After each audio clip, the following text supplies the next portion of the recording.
What's up, Leafs fans? Welcome back to another Leafs Nation After Dark. I'm Zack Phillips, and tonight we're going to be breaking down game number 13 of the Toronto Maple Leafs regular season as they drop this one to the Minnesota Wild here tonight, 2-1 in overtime, moving to 6-5-2 on the season.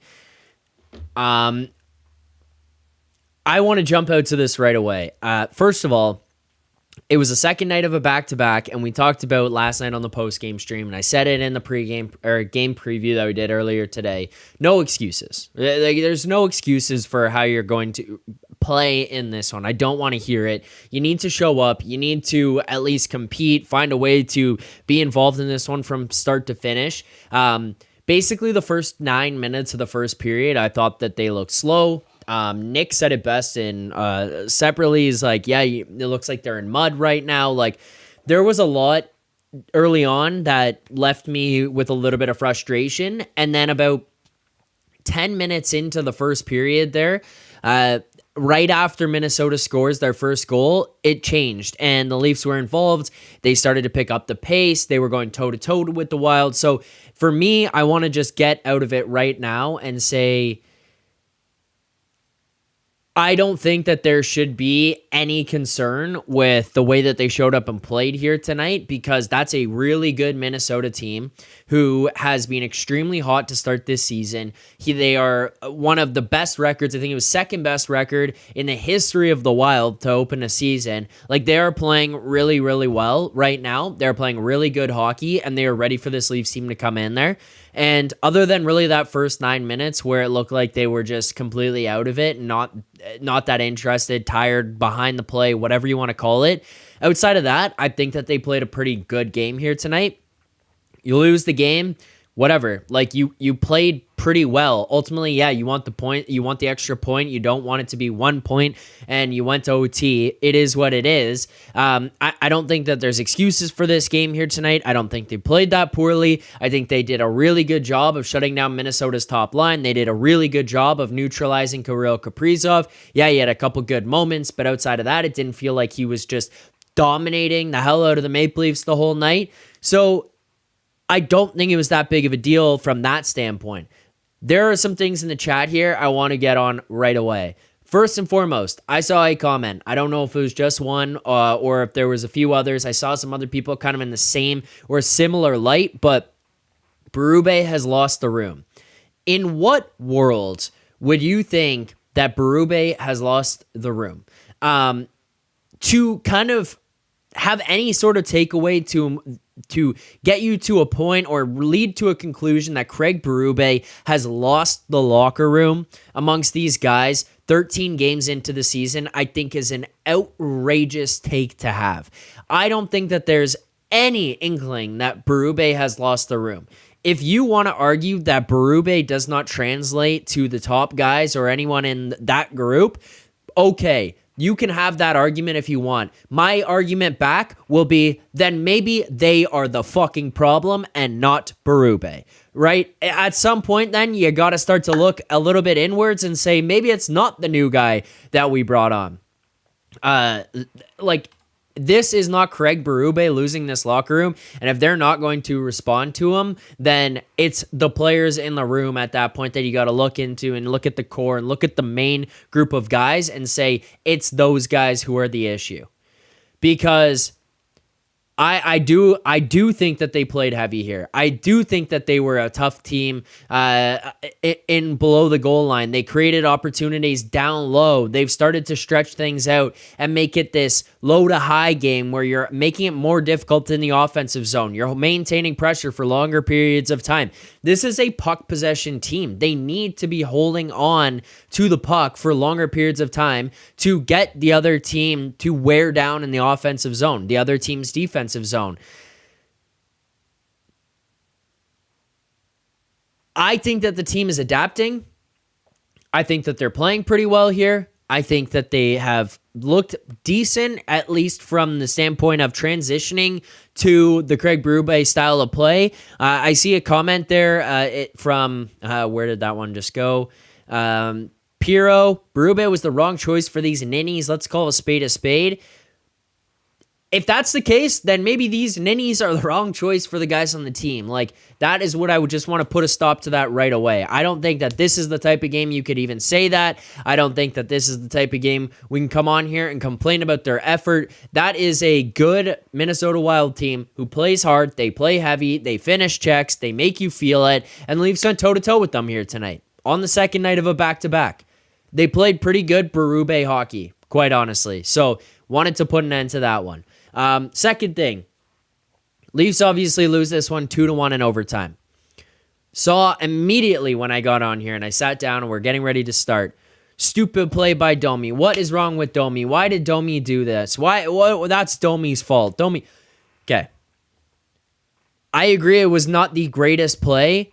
I kind of think if you were to ask him, and I'm just making an assumption, if we could go into his head and ask him what his thoughts were on why he did that and chipped it out into the neutral zone, I think honestly he's just burning out. Legs are getting exhausted at that point. He's just not able to kind of carry the puck out of the zone at the pace in which he'd like.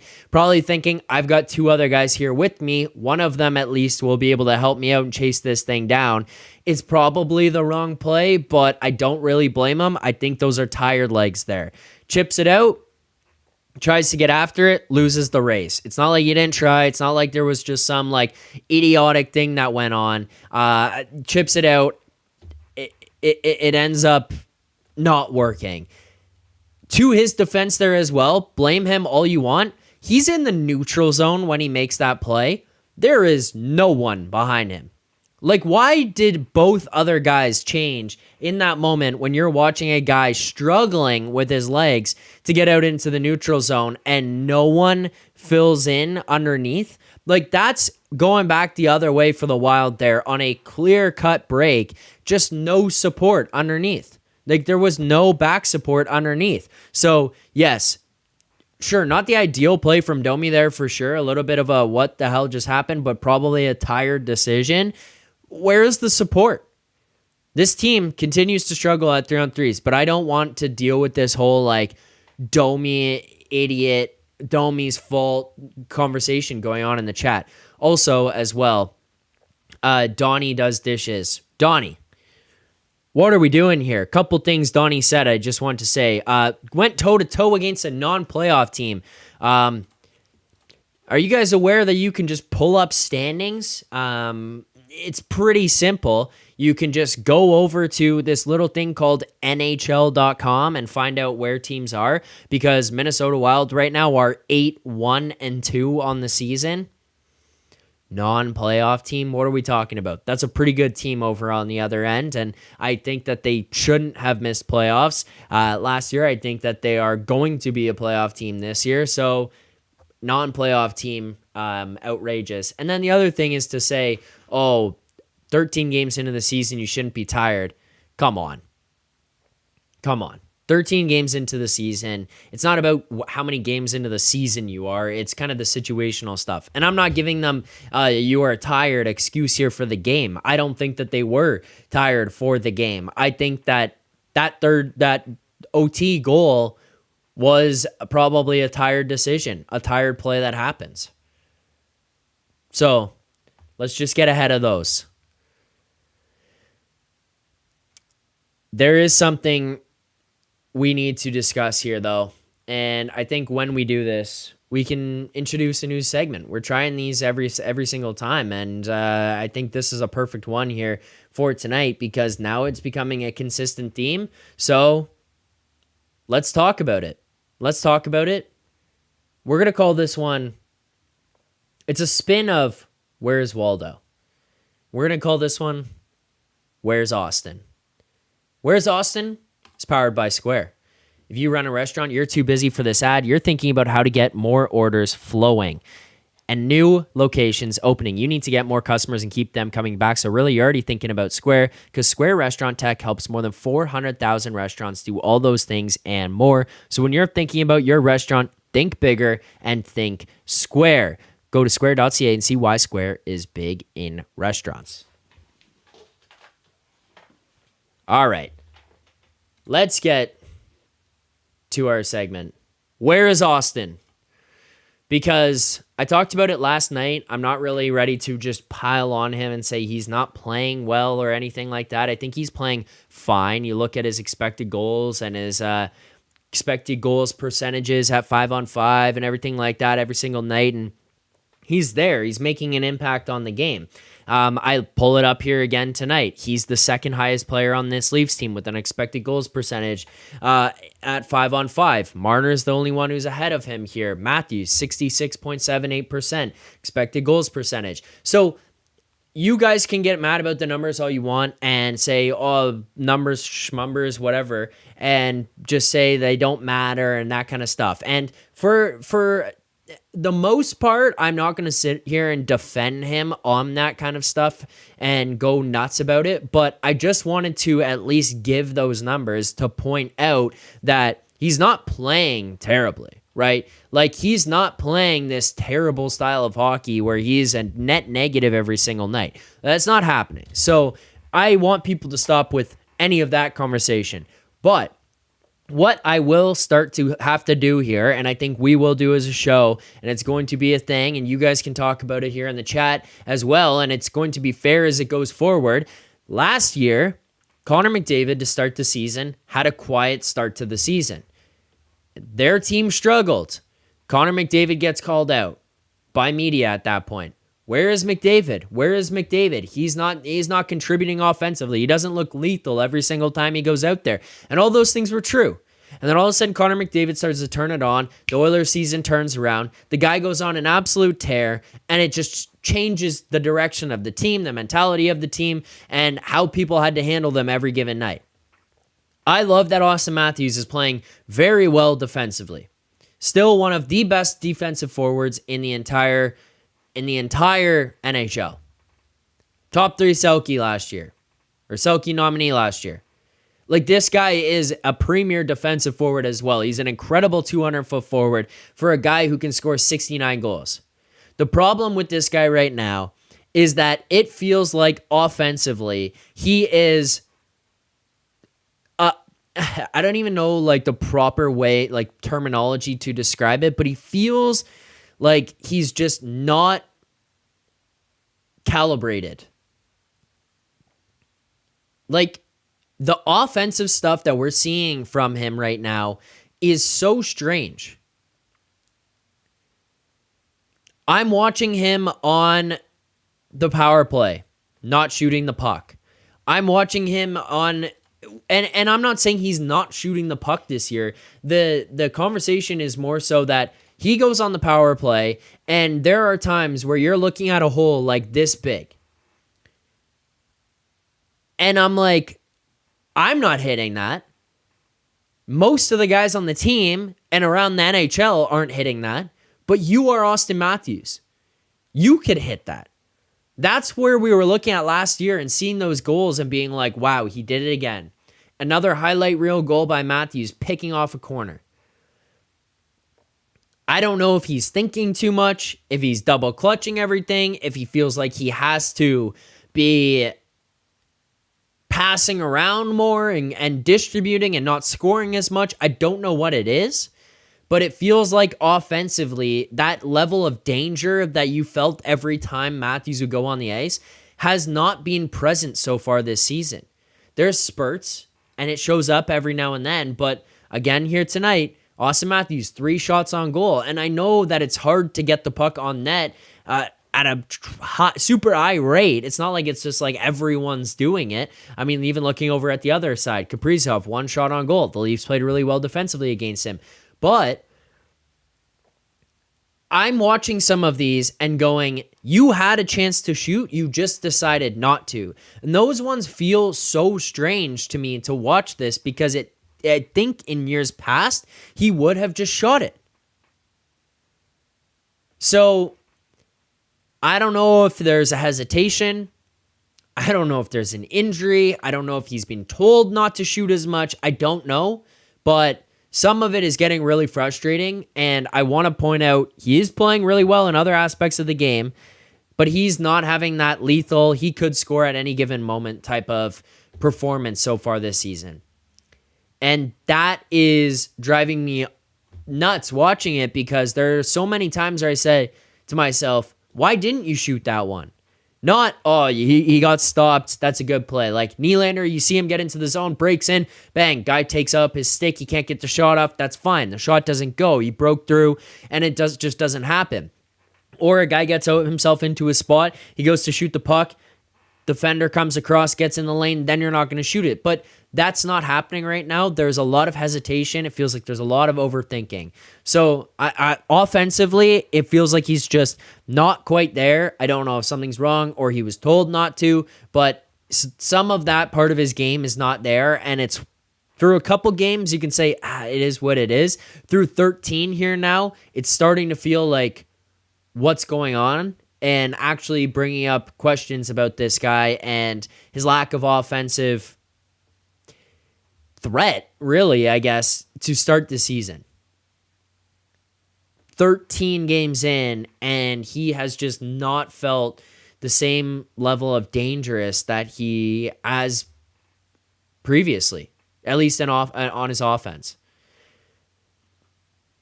So I hope that this is just a little bit of a slump and he gets into it and is able to go on some crazy run and score. But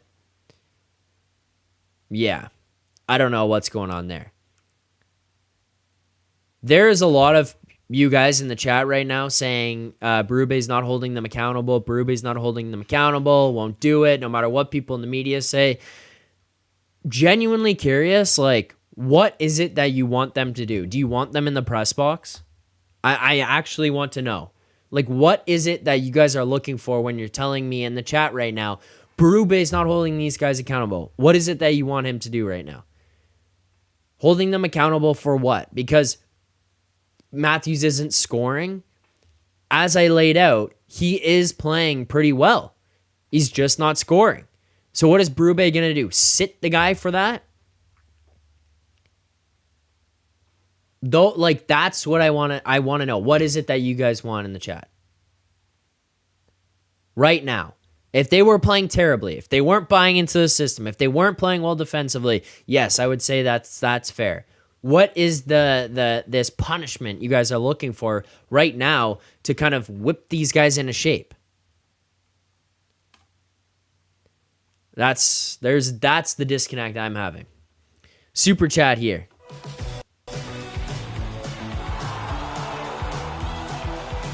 Super chat from Max Entius Decimus. Max, thank you. Max says, it's okay. We scored a power play goal. We plan the parade.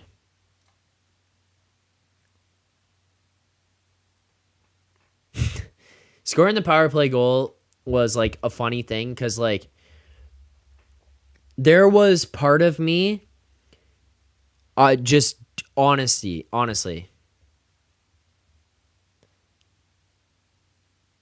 There was part of me that was like, I don't want this power play to score because we want change to happen. But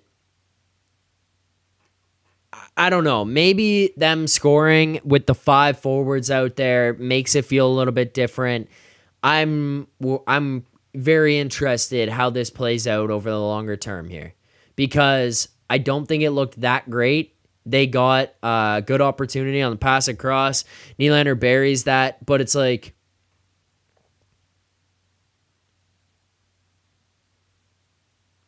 yeah, I mean, happy to see the power play score. I don't think it's going to work out long for a long time. Jeffrey Curry in the chat.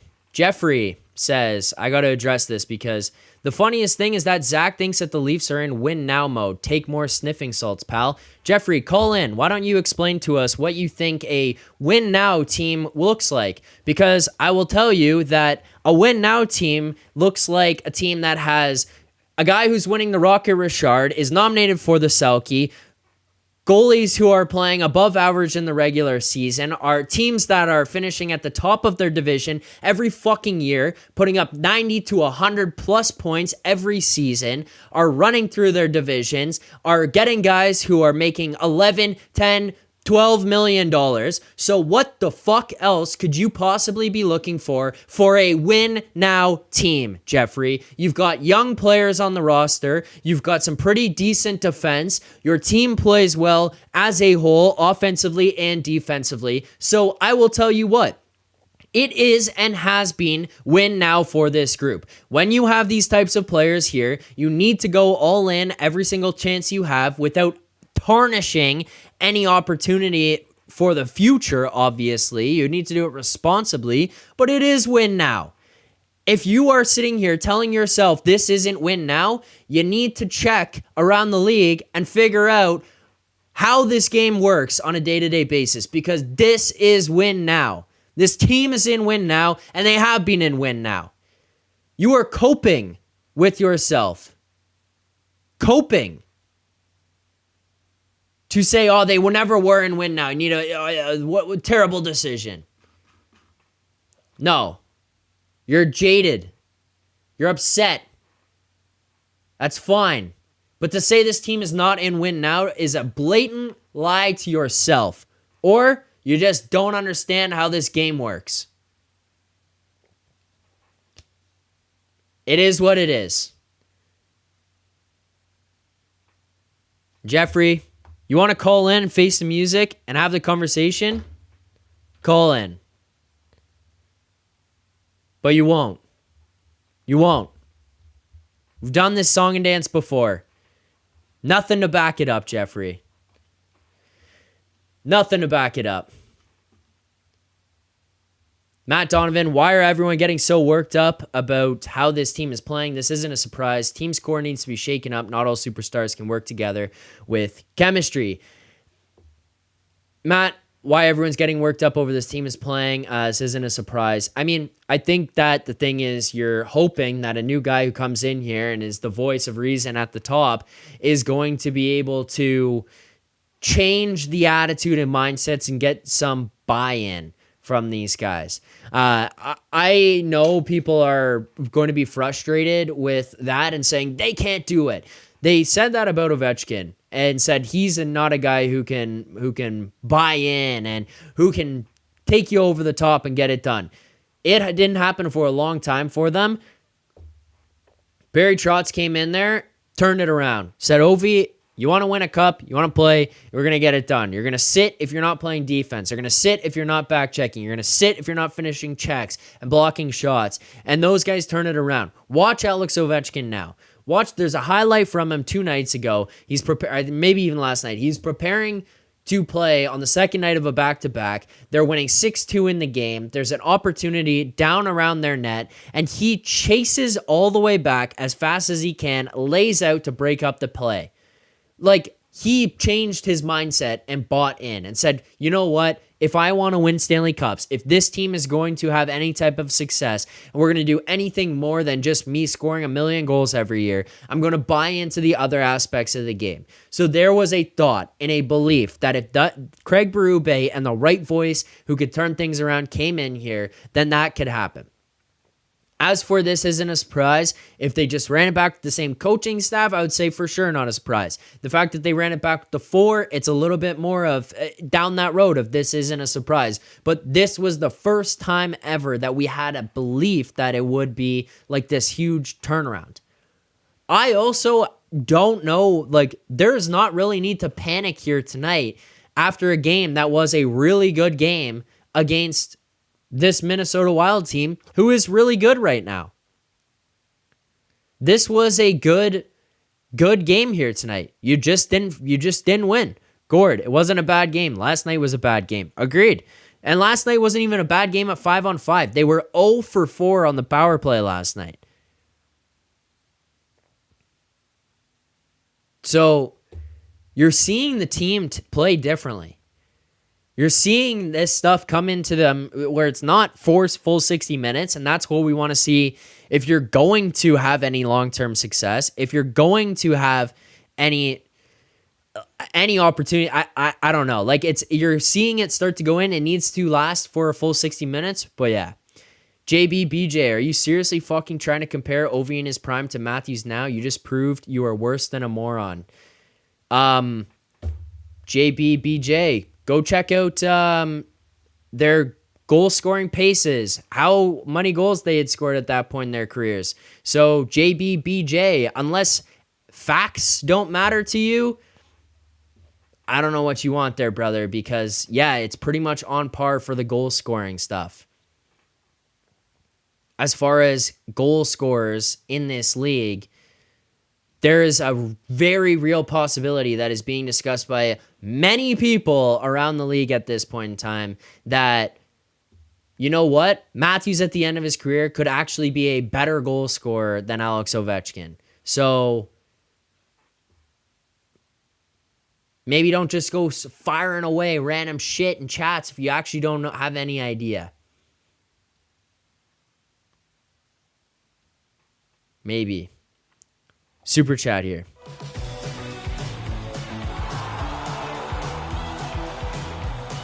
Dan Freeman, super chat. Hey Philly, the team is 7.9% power play walking into the game, 50% tonight. 4-41, so we better get off their backs about the PP. Totally turned around in one game. Woo, 7.9% to 50%, all caps. Sarcasm. Yeah, Dan, fair enough.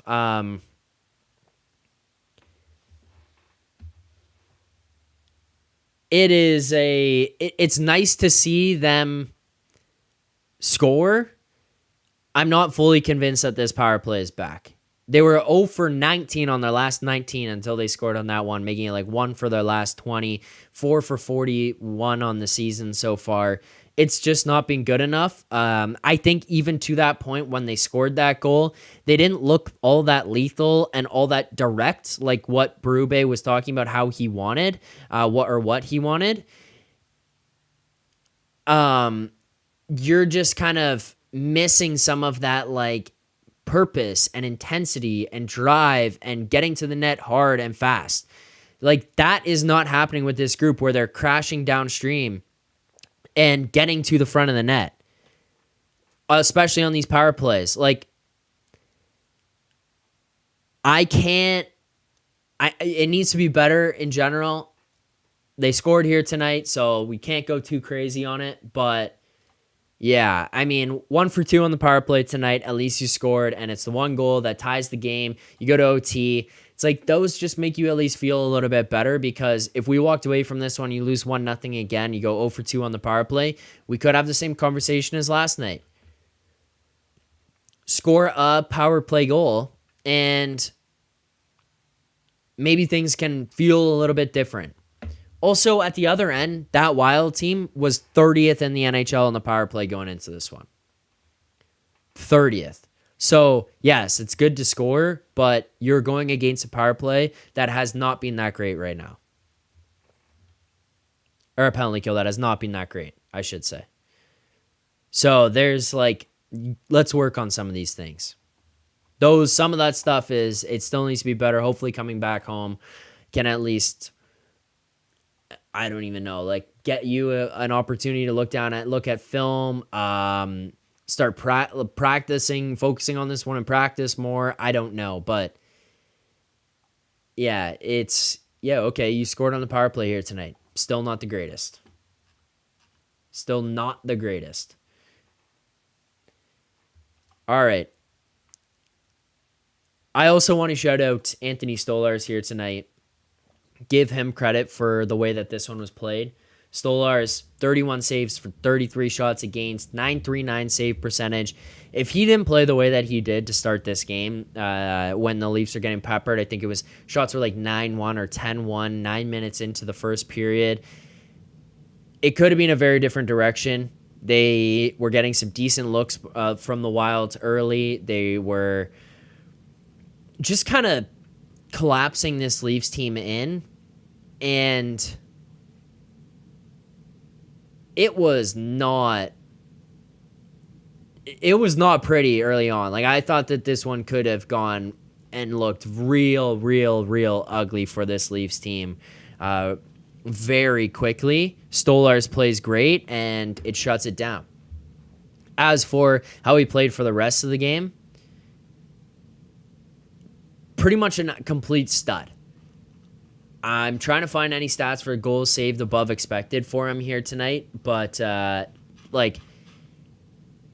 There were some real good chances by the Wild late. He's getting in front of. He's making great reads. Like there was one by Kaprizov where he comes around the side of the net, dishes to the guy across.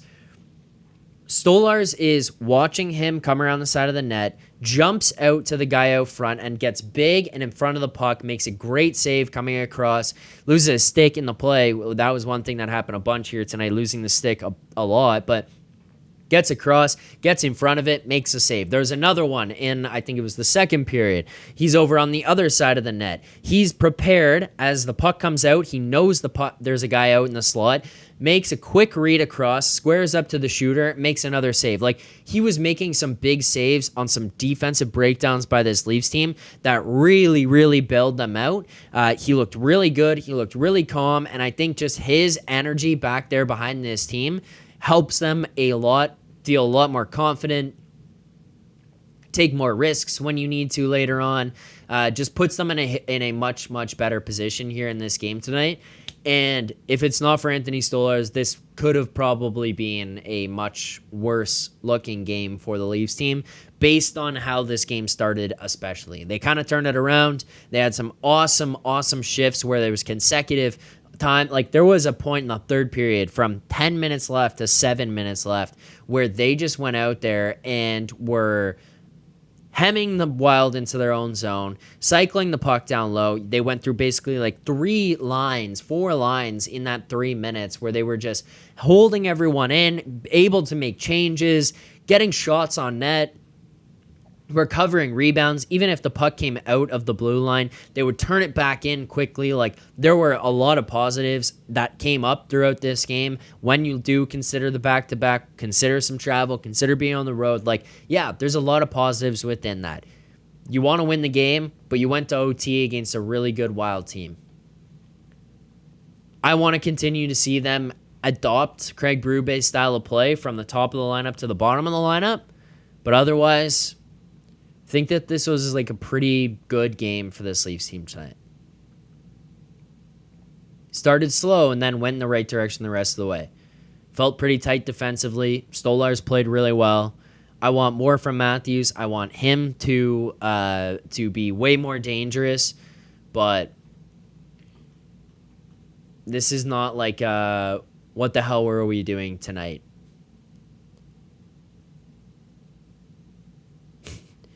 You guys are really a fickle bunch here in this chat. Leafs win. We talk about some of the negatives. This chat is real upset here tonight. I mean, Leafs win. We talk about negatives and say, hey, these things need to be worked on. And you guys in the chat come here like, what the fuck are you talking about? They won. Let it be. And then it's like they lose the game. And I'm like, you know what? I think that they played pretty well. And it's like, what positives? They lost. They scored 1 goddamn goal. It's like, what the fuck? Holy shit. Why are you guys so pissed off? Calm the hell down. Rick the Sizzle, I feel for you, and I'll be here the whole year, but they aren't winning anything, my brother. Fair. I'm glad you'll be here all year, Rick. I don't want you to go anywhere. I'm just telling you guys. Chill. Like, this is not the game to come on here and, like, be losing it over. Come on.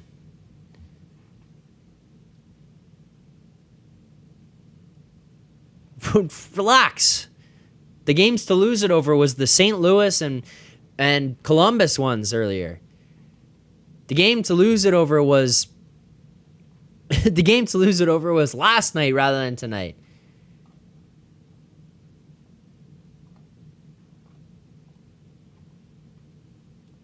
Yeah, Devo. Tired. I get it. This team needs to hate to lose. Fair enough. All right. Keep hitting the like button. Subscribe here to the channel. Leafs Nation 401. The boys will be back tomorrow morning talking about this one, reacting to the weekend, 2 losses. They'll be doing all that here as well, so make sure to subscribe.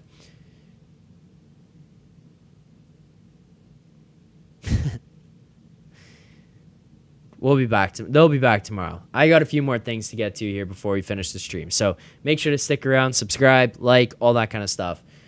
Let's get to our best bet and how that one went here. Our best bet segment is brought to you by Bet365, proud partner of the Leafs Nation pregame and the Leafs Nation after dark. Open an account with Bet365 today and bet on a huge range of markets. Use code NATION, N-A-T-I-O-N. That's code NATION, N-A-T-I-O-N. Whatever the moment, it's never ordinary at Bet365. Make sure to check out Bet365 today. All right, best bet here tonight. Unfortunately, it did lose. We had half a unit on John Tavares to record a goal. I thought that he was going to capitalize from this second line that has looked really good over the last little while. We kind of pinpointed some other guys. We've targeted Nylander. We've targeted Pacioretty. We've now targeted JT here tonight. Like, I think that that's a direction I want to continue to look in when we're going to be betting on this. I think it's going to be a line that I want to see if I can continue to take advantage of, and how much, how they're being priced and the opportunities they're going to get as long as they're sticking together, and who's on the power play. JT stays out there on power play one when they go to the 5 forwards. Like, he's still going to get all the minutes. Just doesn't happen for us here tonight. Johnny T was not that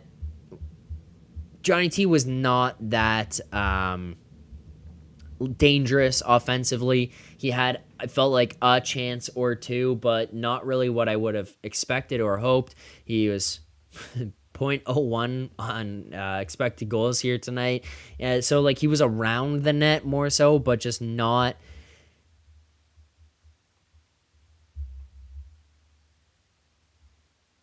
I don't know. Like, if you know what, like, I think the number was right, but just based on the way that this one played out and how the Wild played defensively, it feels like, yeah, this was the wrong bet to make.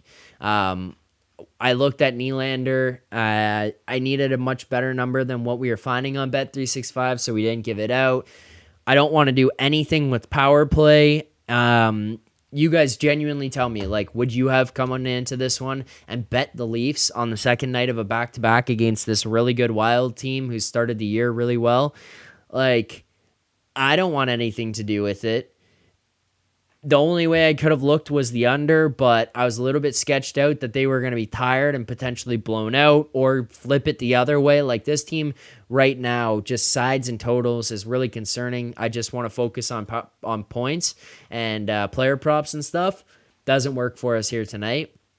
So we lose the 0.5 units. That brings us to up 0.5 units on the season. So if you're following along with unit sizes and all the bets, we are now at a 5-9 record on the season. But because we're betting all these plus money things and we're being very responsible with our unit sizes, we are up $50 on the year.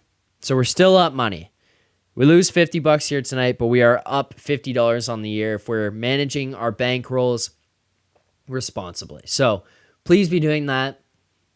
Please try your best to be following along with the nature of how we're going about these bets and everything. We lose this one tonight. That's on me. We have another opportunity. Again, I believe on Tuesday of this week when the Leafs take on the Boston Bruins. And then what is the next one after that? Tuesday is the 5th. Rosie will be on Leafs Bruins. Where is that? Back in Toronto, I think. Yeah, back in Toronto. Rosie's on. Hopefully this will be not an angry stream from Rosie, but we know Rosie broke the curse, at least, with the one win that he had when he was scheduled for against Tampa, and it was like the best win ever. So, yeah, I mean, we'll have other opportunities. Tuesday we'll be back and we'll get things going there. We'll get it back on track, get another win. Tuesday and Friday they play this week. Weird schedule. Sunday, Tuesday, Friday. Strange. Dan Freeman, Justin Brazeau hit the 7 days. Congrats on the local Canadian coffee shop. Hitting your 7 days there. Free coffee, hot chocolate. Good for you, Dan. Maybe you can give Rosie some pointers. Justin Brazeau. Yes, I do remember Justin Brazeau. But strange one for the bet. Yeah, Rosie Curse is coming back. Let's hope not, Trevor. Let us Hope not. I don't want to have to deal with that. I do not have to have to deal with that.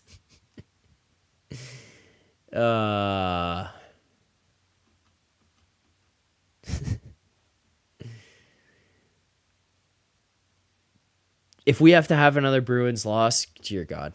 I saw a tweet. It was pretty funny. It actually was like, yeah, this is very realistic. It was 3-2 overtime loss to the Bruins coming on Tuesday. Yeah, like that does feel like it, right?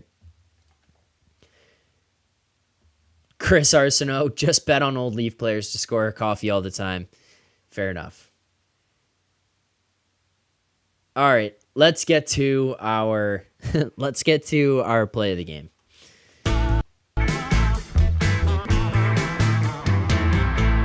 Play of the game for me tonight.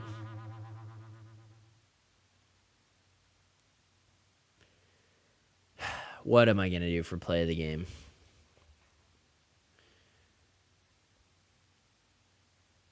Play of the game is going to be the Stolarz save from behind the net to out front. He reads the play from Kaprizov as he's coming across behind the net, sees the pass is going out front, and not only is able to react to it and get to it on time, but gets out, squares up to the shot, makes the save, and it wasn't just like the only time he looked real good tonight. He was very dialed in. He moves really well. He's a big guy who gets across well. Stoli has looked amazing, and I wonder what we could be looking at record-wise if it wasn't for Stoli. Save with no stick. That, like, dude, which one? Because there was like 3 or 4 times he lost the stick and was making outrageous saves. The one where he's making the glove hand save across. The one where he's on the left side on the post there and then steps out into the slot, squares up, makes a save. The one on the right side that I just gave it to with Kaprizov coming around. Like, he was very good tonight. He was very dialed in. I think he deserves a lot of credit for how awesome he played. The honorable mention will go to the power play goal. Who knows, man? Maybe scoring on the power play gives you more confidence, but in all honesty, the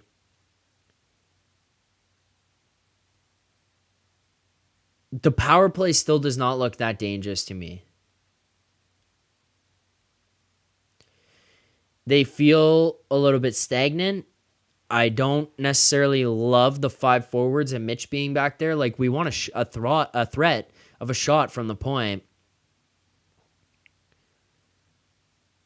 I don't know. It doesn't feel like he's the kind of answer. I don't mind doing 5 forwards, but that just feels strange. Well, it is what it is. They score on the power play. It's a great pass across by Matthews to Nylander backdoor, and he rips that one. I don't understand why this team doesn't utilize these one-time guys or one-timers from these guys more. Like Stamkos, Ovechkin, Kucherov, you look around, McKinnon, these guys are used in these one-timer positions. The Leafs, no, they refuse to use the one-timer. It's always got to be a stop, look. Do I want to shoot? Pass back to the defenseman. Do fucking nothing for so long. Like, what are we doing? We just pass it around and around and around. And, yeah, it's got to be better. But scoring that goal tonight, maybe it loosens things up and gets them to stop thinking so much.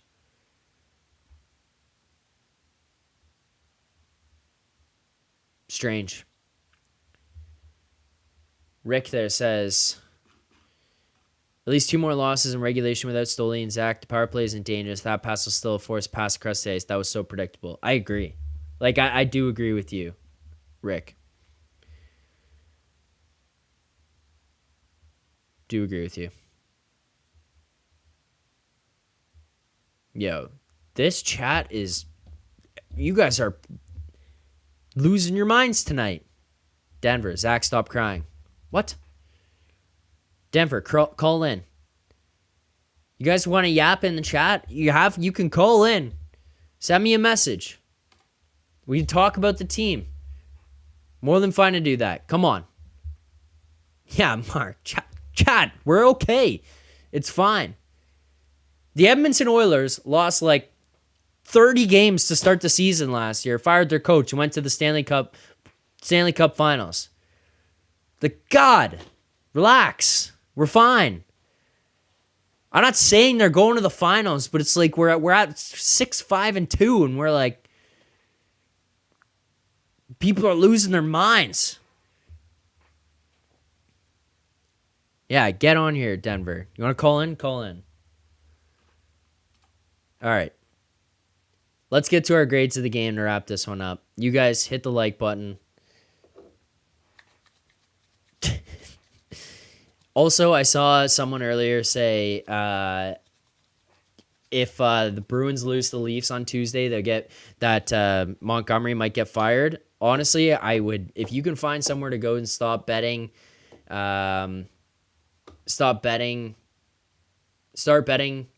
first coach fired, that might be a good place to look. Because if that Bruins team doesn't pick it up quickly, he's going to be gone. They're going to want to shake that up. All right. Thanks for hitting the like button. Oh, there you go. Jesus. That's rough. All right. Grade for me here tonight is a B. I think you played a pretty decent defensive game here. You shut Kaprizov down. The guy had one shot on goal. Stolarz looked really good. It was on the second night of a back-to-back. I don't think that this is that terrible of a game. Your penalty kill goes 2 for 2. Like, you had a bad play in the overtime that ended up with a puck in the back of the net, and you lost in overtime.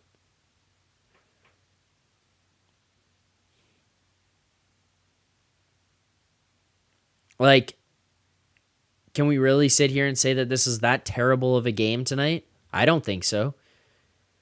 You want more from them, but I don't think you can say it's that terrible of a game. So, like, I'm okay with this. Nylander goal, again. Guy stays hot. Nyes looks good. I want more from Matthews. Our defense looked pretty good. You're blocking a lot of shots. You were physical, engaged all night. I want more from Nick Robertson.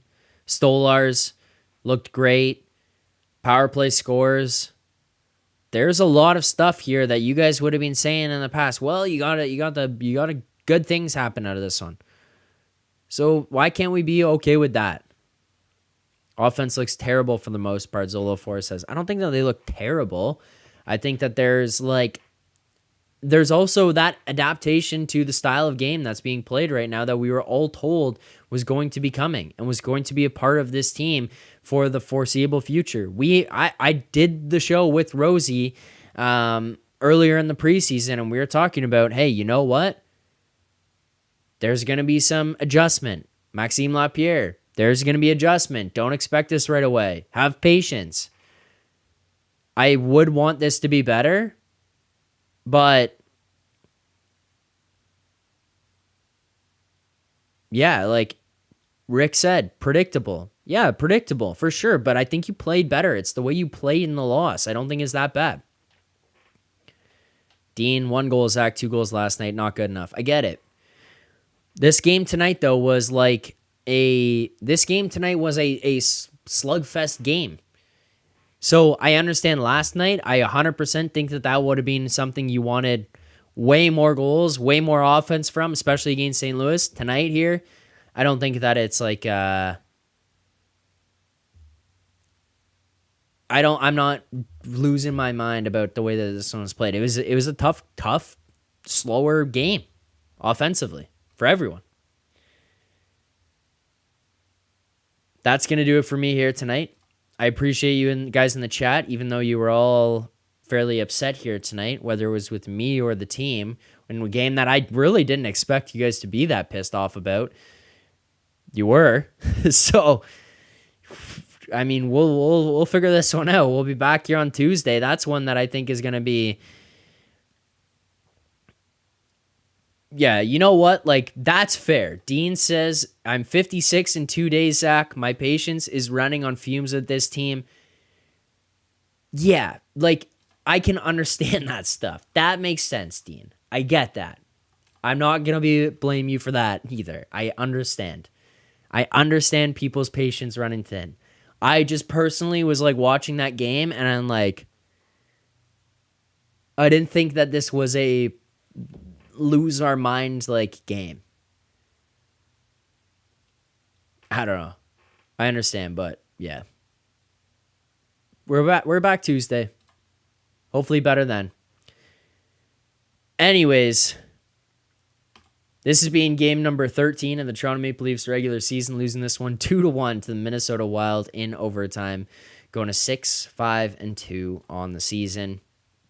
Tough one. Not the end of the world, I don't think. Predictable. This will turn around. The team will go on a run. Matthews will score 10 goals in 10 games. Marner will put up 20 points in that span. We're all going to be talking about, whoa, look at this team. We could win the cup. You know it's going to happen. I wanted a win here tonight too, but this isn't the one I'm mad about. Last night sucked. Tonight, not as bad, in my opinion. You guys in the chat, older folks, I get it. Stoic, Dan, Dean, I get it. But I didn't think that this one was the one to lose our minds over, personally. Thanks so much for tuning in. Game 13, 6-5-2 on the season. Nick and Rosie back here tomorrow morning, Leafs Nation 401 for Leafs Morning Take. I will be back Tuesday night and Tuesday for a pregame as well, breaking down everything, giving out a best bet, talking about the lines, and then we'll be live postgame Leafs Bruins with Rosie on here helping us break this down. Thank you so much to everyone who tuned in here tonight. Enjoy the rest of your night. Catch some sleep. Rest up. It'll be okay. Drink of water. Have some soup dumplings. That's what I'm going to do. We'll be okay. Thanks for tuning in. Leafs Nation After Dark on podcast platforms, wherever you find it as well. Make sure to check that out. Thank you all for watching. Keep believing. For more content just like this, including game previews, post-game live shows, Leafs Morning Take, Monday through Friday with Nick Alberga and Jay Rosehill with special guests, as well as instant reaction videos. Make sure to be subscribed here to the Leafs Nation YouTube channel. Turn on notifications so you don't miss anything, and drop a like.